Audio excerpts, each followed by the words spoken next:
दोस्तों, विगत कुछ दिनों से देश की जो हालातें थी उसके चलते सहारा इंडिया पर काफ़ी अपडेटें आपको नहीं मिल रही थी, लेकिन स्थितियां सामान्य होती जा रही है और सीज फायर की भी घोषणाएं हो चुकी है।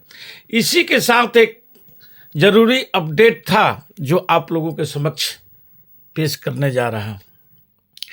झारखंड में सहारा इंडिया पर बड़ी कार्रवाई की सुगबुगाहट तेज हो गई है। झारखंड सरकार जांच आयोग का गठन और सर्वोच्च न्यायालय में याचिका देने की भी तैयारी कर रही है। यह 10 मई 2025 को झारखंड में सहारा इंडिया समूह के खिलाफ निर्णायक कार्रवाई की रूपरेखा विश्व भारती जन सेवा संस्थान के राष्ट्रीय सचिव नगेंद्र कुशवाहा, जो झारखंड सरकार रूपरेखा तैयारी कर रही है, उसकी खुलासा किया है। सहारा समूह के अनियमितताओं की जांच के लिए एक उच्च स्तरीय जांच आयोग का गठन किया जाएगा, जो कि पहले भी आप लोगों को बतलाया जा चुका है। इसके साथ ही निवेशकों के हित की रक्षा के लिए सर्वोच्च न्यायालय में याचिका दायर करने की भी योजना अंतिम रूप ले लिया है। मुख्यमंत्री हेमंत सोरेन के साथ आगामी मंगलवार को यानी 13 मई 2025 को झारखंड के विश्व भारती जन सेवा संस्थान, जिन्होंने बतलाया कि आगामी मंगलवार को यानी 13 मई को झारखंड के माननीय मुख्यमंत्री श्री हेमंत सोरेन जी हम विश्व भारती जन सेवा संस्थान के प्रतिनिधियों के साथ एक महत्वपूर्ण बैठक करेंगे। इसकी सूचना नगेंद्र कुशवाहा जी ने दिया है। इस बैठक में राज्य के शीर्ष प्रशासनिक अधिकारी भी शामिल होंगे। बैठक का उद्देश्य सहारा इंडिया द्वारा कथित तौर पर निवेशकों के साथ की गई धोखाधड़ी के मामले में ठोस और त्वरित कदम उठाना है। विश्व भारती जन सेवा संस्थान पिछले कई वर्षों से झारखंड के लाखों निवेशकों की आवाज बुलंद कर रहा है, जिनकी मेहनत की कमाई सहारा की योजनाओं में फंसी हुई है। झारखंड अपराध जांच विभाग की शक्ति, गिरफ्तारी वारंट जारी होने की संभावनाएं, ये विश्वसनीय सूत्रों के हवाले से खबर आ रही है कि सहारा समूह के कई वरिष्ठ अधिकारियों को अग्रिम जमानत याचिका न्यायालय द्वारा खारिज होने के बाद झारखंड अपराध जांच विभाग आरोपियों के खिलाफ गैर जमानती वारंट जारी करने की तैयारी में भी है। सहारा समूह के पूर्व अधिकारी जितेंद्र कुमार वैष्णव, श्यामवीर सिंह, प्रशांत वर्मा, अलख सिंह और पवन कपूर को पहले ही अभियुक्त बनाया जा चुका है। इसके अलावा सुब्रत राय की पत्नी सपना राय, निदेशक ओम प्रकाश श्रीवास्तव, नीरज कुमार पाल और संजीव कुमार पाल, दोनों ये झारखंड, रांची और जमशेदपुर के रहने वाले लोग हैं, जिससे प्रमुख नाम भी अभियुक्तों की सूची में शामिल हैं।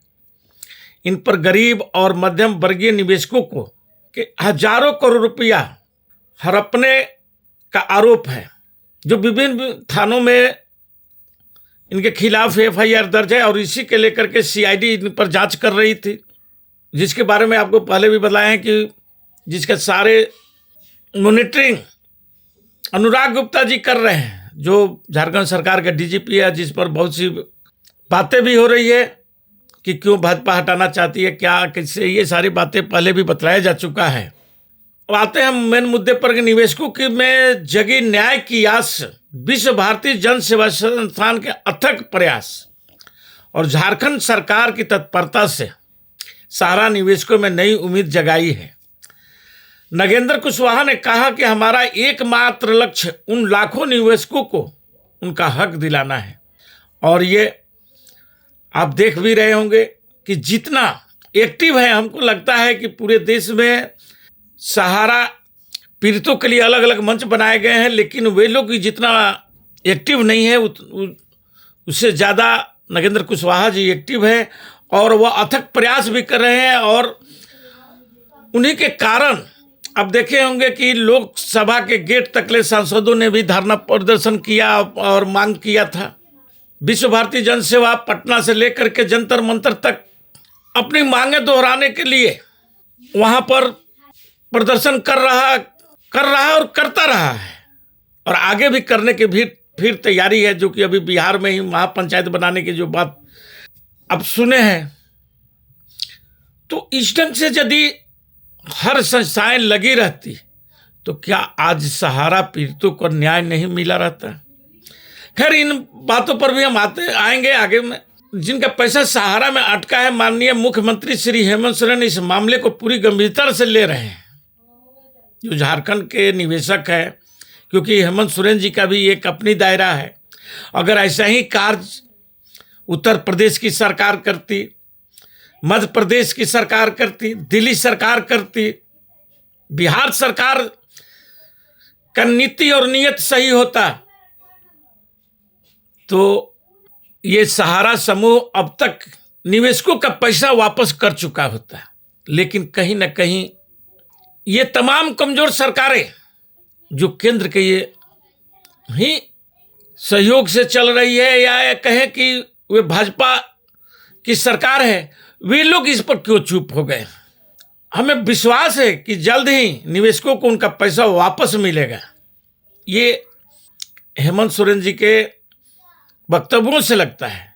सहारा घोटाले की पृष्ठभूमि, सहारा इंडिया में झारखंड के करीब 30,000 निवेशक लगभग 40,000 करोड़ रुपये का निवेश किया था, लेकिन परिपक्वता राशि नहीं मिलने से लाखों परिवार आर्थिक संकट में है।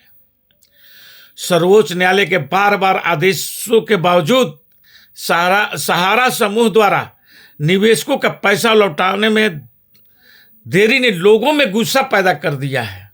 विश्व भारती जन सेवा संस्थान ने सहारा के बिकी जमीन की जांच, जो कि आप बहुत से राज्यों में देख रहे हैं, अभी अब मध्य प्रदेश में ही आपको भोपाल का जमीन के बारे में जो बतलाया गया था कि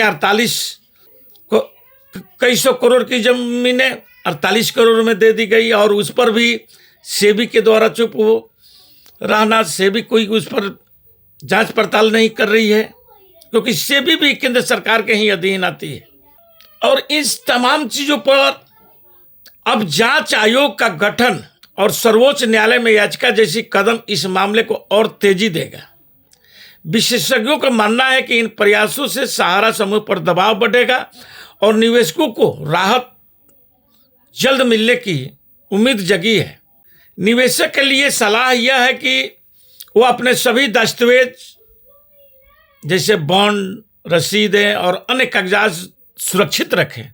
साथ ही सरकारी अपडेट्स और सहारा धन वापसी मंच पर नजर बनाए रखें, जो कि भारत सरकार के ही चुनाव को देखते हुए जो सीआरसी पोर्टल का जिसका भी देख रहे हैं, वे पैसे का कैसे बंदरबांट किया जा रहा है। मुझे लगता है कि जितना निवेशकों को पैसा नहीं मिल रहा है, उससे ज़्यादा उसमें जो लोगों को नियुक्तियां की गई है उनकी वेतन में खर्च की जा रही है, जिसका कोई लेखा जोखा नहीं हो रहा है, कोई पूछताछ नहीं हो रहा है, नहीं कोई बतलाने के लिए जिम्मेदार है। गाहे बिगाहे कुछ ऐसी खबरें आ जाती है कि इतना करोड़ रुपया बांट दिया गया, इतने लोगों के बीच बांट दिया गया, लेकिन उसका जबकि सारे चीज पोर्टल से हो रहा है तो एकदम नियमित अपडेट होना चाहिए था, जो कि नहीं हो रहा है। झारखंड सरकार इन भुगतानों को लिए विशेष प्रयास करने जा रही है।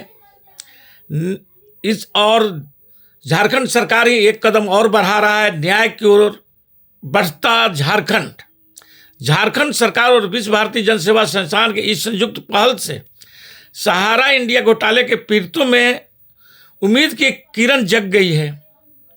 और मंगलवार की जो बैठक होगी उसमें क्या कानूनी कार्रवाई होगी और इस लड़ाई को किस निर्णायक मोड़ तक लाया जा सकता है, इससे निवेशकों को कितना फायदा होगा, इस पर भी हम आगे अपडेट करते रहेंगे। लेकिन मुझे लगता है कि निवेशकों का लंबा इंतजार अब खत्म होने की उम्मीद जग रही है। आगे जैसा भी अपडेट होता रहेगा आप सबके समक्ष प्रस्तुत किया जाएगा।